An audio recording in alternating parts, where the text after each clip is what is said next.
They beat him, starved him, locked him in a bamboo cage for 5 years. Then they learned who he really was and prepared to execute him. But what they didn't know was that James Rowe had been preparing too, an intelligence officer, a master of mental warfare. He was a Green Beret, and on that day in 1968, after 62 months of torture, he finally made his move. This is the incredible true story of James and Rotha, American soldier, who outwitted his captors and became a living legend. If you want more stories like this, hit that like button and subscribe now. Episode 3 is going to blow your mind. Sharp, athletic, and highly disciplined. He entered the U.S. Military Academy at West Point and graduated in 1960. James Nicholas Rowe to his friends, as Nick was born in Texas in 1938.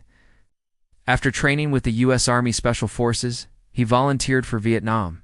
He was just 25 years old. In 1963, Rowe was assigned to a remote outpost in the Mekong Delta as an advisor to South Vietnamese troops. It was dangerous territory, dense jungle, unpredictable terrain, and heavy Viet Cong activity. On October 29, 1963, Rowe led a team of 5 men on a mission near the village of La Cour. It was supposed to be routine. For 30 minutes, Rowe tried to call for help, returning fire and giving orders, but they were overwhelmed. Don Pitzer, an SGT, Arthur Art DeLong remained alive. Instead, they were ambushed by hundreds of Viet Cong. 2 of his team members were killed immediately. 2 others were captured with him, outsmarting them, outwheeling them. By the end, only Rowe, SGT, no shoes, no bed. He played the role so well, the Viet Cong believed him for years. No protection from the weather. DeLong would be executed soon after. Rowe and Pitzer were dragged into the jungle, barefoot, bleeding, and blindfolded. Their war had just begun. Rowe was taken deep into the U Minh forest, a vast swampy jungle infested with mosquitoes, snakes, and guerrilla fighters. There he was shoved into a tiny bamboo cage. It was barely large enough to sit in. He was isolated. But he wasn't just a prisoner. He was in survival mode. Rowe immediately understood. Escape wasn't about breaking chains. It was about outlasting his captors. What his captors didn't know was that Rowe was an intelligence officer with top-secret knowledge. He prayed aloud, imagined freedom over and over again. Had they known, they would have executed him immediately. So Rowe crafted a lie. He said he was a low-level civil engineer assigned to basic support. When they interrogated him, he gave fake information, invented names, fabricated ranks, meaningless locations. He created an entire false identity. That lie saved his life.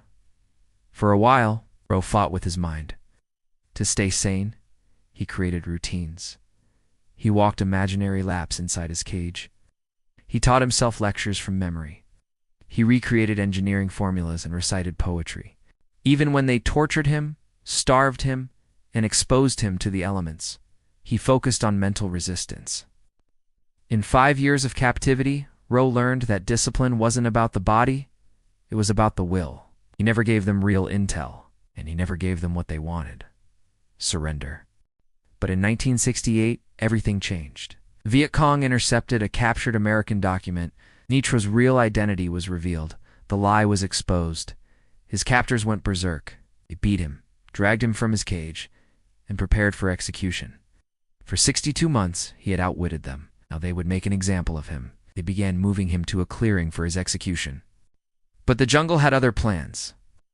As Rowe was being moved, the jungle shook with the thunder of helicopter blades. American gunships. The U.S. 9th Infantry Division had launched a massive air assault in the area, coincidentally, at the same time. In the chaos, Rowe punched one of his guards, bolted into the underbrush, and ran barefoot through the jungle. Bullets sliced past him. He was emaciated, barefoot, sick, but he ran like hell. He waved his arms wildly as helicopters passed overhead. At first, they nearly shot him, mistaking him for Viet Cong. But he screamed, "I'm an American. I'm an American." A helicopter hovered. The crewman shouted through a megaphone. Rowe raised his hands, collapsed, and was lifted out of the jungle. After 5 years in captivity, James and Rowe was free. The U.S. government had considered him killed in action. His family believed he was gone. But now, he was coming home. Rowe's return stunned the Army. He was debriefed, honored, and celebrated, but he didn't stop there. An escape program used to this day to train U.S. troops on how to survive enemy captivity. He wrote a book. 5 Years to Freedom, still considered one of the best first-hand accounts of POW survival. But Rowe wasn't done serving. He helped found the SEER. Survival, evasion, resistance. His escape wasn't just physical. It was mental, emotional, and spiritual. In 1989, while serving in the Philippines as part of an anti-communist advisory team, Rowe was ambushed by the New People's Army, a communist guerrilla group. He was killed in a coordinated assassination, but his legacy lives on in every U.S. soldier trained to survive behind enemy lines. James Rowe fought 5 years in a cage with nothing but his mind and one. This was episode 2 of our 100-part series on America's greatest unsung heroes. Next, episode 3, Henry Johnson, the WWI soldier who fought off a German raid alone. Like, subscribe, and share this story. Let the world remember the name, James N. Rowe.